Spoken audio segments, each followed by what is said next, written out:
Hello and welcome to a very quick picture battle report. I didn't record this one because it was more of a impromptu, unplanned event, so I just took some pictures of the game. It's a 400 point combat patrol, Orks versus Imperial Guard. The Ork army was 3 units of truck boys with a knob in each unit. Each knob had a big chopper and then 6 looters. The Imperial Guard army was 1 platoon with a bare bones platoon command squad, 2 heavy weapon support teams, each with 3 autocannons, and then a 30-man blob with 3 flamers and 3 autocannons led by a commissar. Very similar list to the one I used in the combat patrol versus the Orks. Warlord trait for the Orks was Prophet of the War, so he was able to call a war this game, and Warlord trait for the Imperial Guard was preferred enemy, so the commissar was in the blob and he gave the whole blob preferred enemy, which you will see later was quite significant. So on to deployment.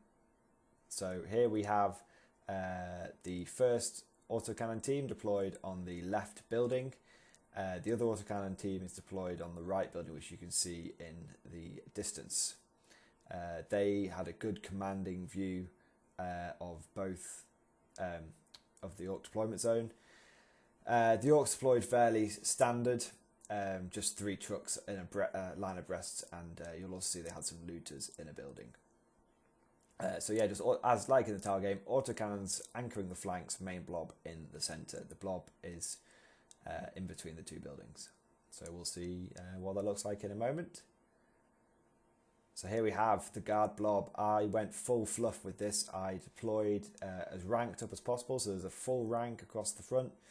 The flag in the centre, defended by another rank of lasguns, backed up by sergeants with flamethrowers, sergeants and flamethrowers, and the commissar is just nestled in between the 3 autocannons, which are also ranked up. So as ranked up as I could possibly be with only 30 guys, but it's still pretty cool, and I really enjoy it. That's one thing I can say about Combat Patrol is it's really good.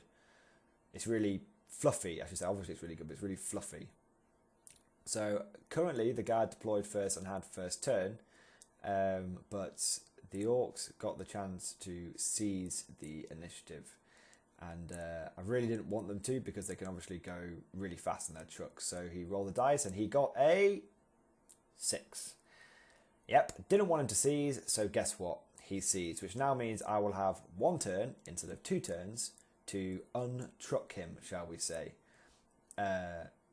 which is obviously just really, really bad. You know, I needed that. That basically just cuts down my half my firepower. At this point, I actually thought, right, I've lost the game. There's nothing I can do. You know, that's how much it mattered. But well, we'll see. So beginning of Ork movement, as you can see, he moves his starts moving his truck. So it also gives me a good overview. Gives you guys a good overview of my deployments. As you can see, autocannons on the left, autocannons on the right, Mordian officer commanding from behind that building, and the blob in the centre. So yeah, he just moves his Ork trucks up just in a line like that. You'll see what the final Ork movement phase looks like in a second.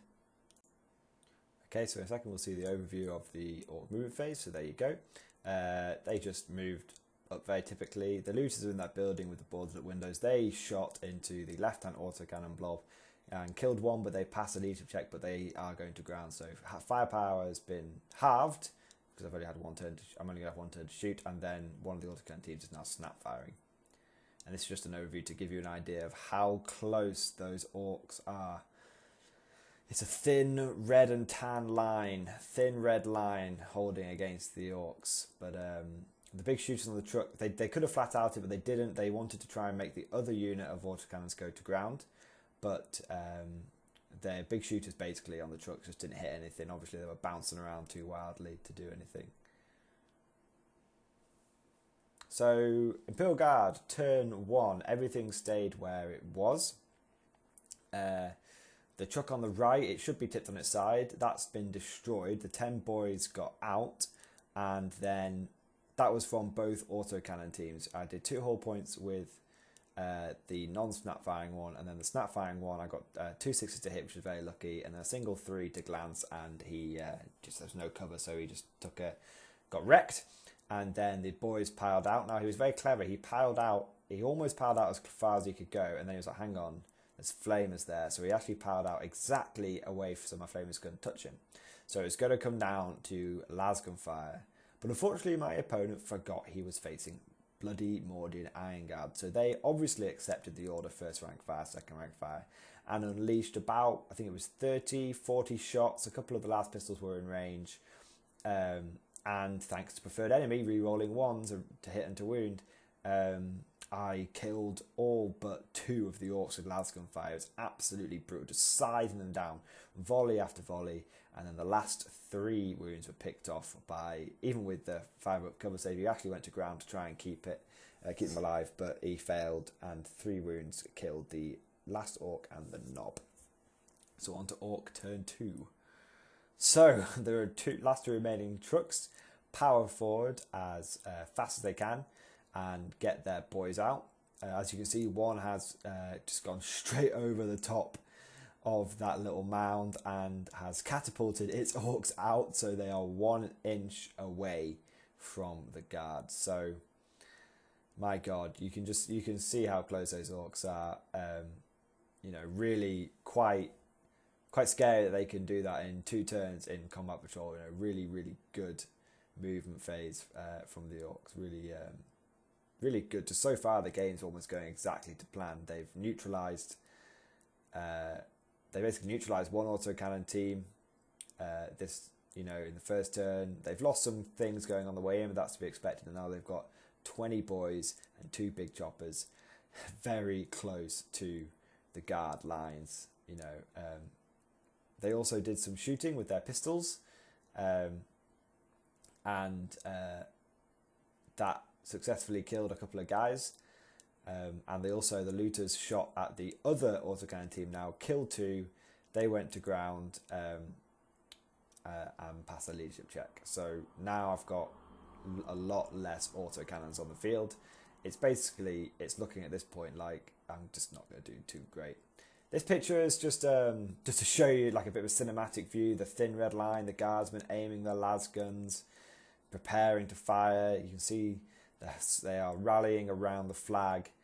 They are ready to hold the line and sell their lives dearly for the Emperor. The call has gone up from the sergeants: fixed bayonets, stand to repel. They are there. They are going to dig their heels in, and no Orc scum are getting past them today. You can just see, you can imagine what's going through my head at this point. I need a miracle. I've got, each of those Orc boys is putting out 4 attacks. There's 10 in each squad. I've got 80 attacks coming down at me. Sure, I got Overwatch. Sure, I've got 3 flamethrowers. But the most I'm thinking I'll be able to do on Overwatch is like half a mob with autocannons, lasguns, flamethrowers. Although I have preferred enemy, it's just like, this is the view from the infantryman. This is the on the ground view. I mean, if these weren't Mordian Iron Guard, I've no doubt if these were lesser guardsmen, then they would have already fled in terror. But Mordians don't retreat unless given the order to do so. So, Orc Assault starts, and Overwatch goes off, and I kill 9 boys on Overwatch and effectively completely gut 1 mob. Now that knob, he took a leadership check and passed. I wasn't sure if he actually had to, but my opponent said he did, so he took a leadership check and passed.